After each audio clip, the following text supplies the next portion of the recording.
പുതിയ പാമ്പൻ പാലം ഇന്ത്യയിലെ പ്രധാന ഭൂപ്രദേശമായ മണ്ഡപം പട്ടണത്തെ പാമ്പൻ ദ്വീപിലെ രാമേശ്വരവുമായി ബന്ധിപ്പിക്കുന്ന ഒരു പുതിയ റെയിൽവേ പാലമാണ്. 1914 പഴയ പാമ്പൻ പാലത്തിന് സമാന്തരമായാണ് പുതിയ പാലം നിർമ്മിച്ചത്. അതാണ് നിങ്ങൾക്ക് ഇതിൽ കാണാൻ കഴിയുന്നത്. പുതിയ പാലത്തിലൂടെയാണ് ട്രെയിൻ കടന്നു പോകുന്നത്. അതിന് മുന്നിലായുള്ള പാലമാണ് പഴയ പാലം.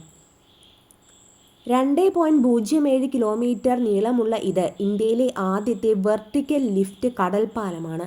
ഇതോടൊപ്പം രാമേശ്വരം റെയിൽവേ സ്റ്റേഷനും നവീകരിക്കപ്പെട്ടു. 2024 നിർമ്മാണം പൂർത്തിയാക്കിയ പാലം 2025 ഏപ്രിൽ ഗതാഗതത്തിനായി തുറന്നുകൊടുത്തു. പഴയ റെയിൽപാലത്തേക്കാൾ 3 മീറ്റർ ഉയരത്തിലാണ് പുതിയ പാലം.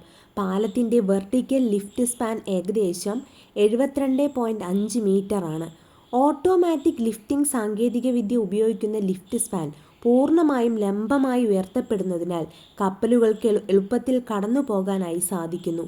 ഇന്ത്യയിൽ ഇത്തരത്തിൽ നിർമ്മിക്കപ്പെടുന്ന ആദ്യ തീവണ്ടിപ്പാതയാണിത്. തീവണ്ടി പാലത്തിനെയാണ് പ്രധാനമായും പാമ്പൻ പാലം എന്ന് വിളിക്കുന്നത്.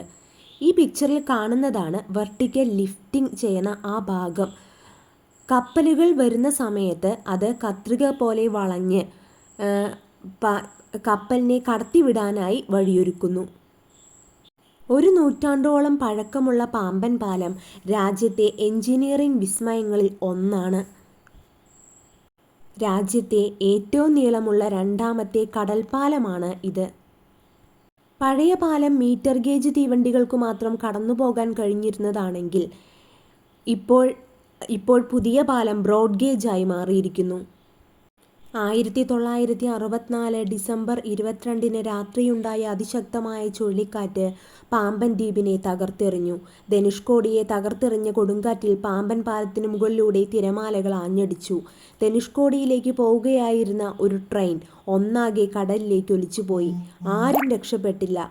115 യാത്രക്കാർ മരിച്ചു. ധനുഷ്കോടി പട്ടണവും റോഡും തീവണ്ടിപ്പാളവും എല്ലാം പൂർണ്ണമായി നശിച്ചു. പാമ്പൻ പാലത്തിനും കാര്യമായി കേടുപറ്റി. പാലത്തിൻ്റെ നടുവിലെ ലിഫ്റ്റ് ചുഴലിയിലും തകർന്നില്ല. ഈ ഭാഗം നിലനിർത്തി പിന്നീട് പുതുക്കി പണിതതാണ് ഇപ്പോഴുള്ള പാലം.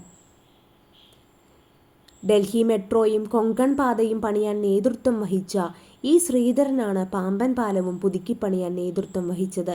ദുരന്തത്തിനു ശേഷം ധനുഷ്കോടിയിൽ ആളൊഴിഞ്ഞു. തകർന്ന കെട്ടിടങ്ങൾ മാത്രമാണ് അവിടെ ഇപ്പോഴുള്ളത്.